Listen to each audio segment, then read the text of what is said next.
একজন ব্যক্তি সুদ খাচ্ছে, জিজ্ঞাসা করে দেখেন কেন খায়, বলবে তার সন্তানের জন্য খায়, তার বউয়ের জন্য খায়, তার মা বাবাকে দেখতে হবে তাই খায়, তাই না? একজন ব্যক্তি ঘুষ খায়, বলবে আমার পরিবারের জন্য খাই। একজন দুর্নীতি করছে, পুকুর চুরি করছে, বলবে দুর্নীতি করছে আমার পরিবারের জন্য খাই, পরিবার ভালো থাকবে। সবার একই এক্সকিউজ, যে পরিবার যেন ভালো থাকে, আমার সন্তানরা যেন ভালো থাকে, আগামী প্রজন্মের জন্য কিছু রেখে যেতে পারি, তাই না? এরকম একটা মানুষও কি আপনার সাথে কবরে যাবে?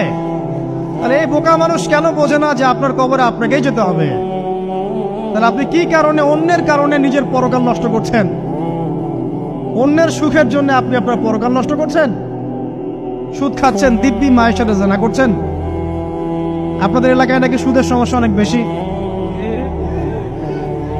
কয়েকটা হাদিস বলে দেই, আমি ওদেরকে আক্রমণ করতে আসি না, আমি শুধু তাদেরকে তিনটা হাদিস শোনাতে এসেছি।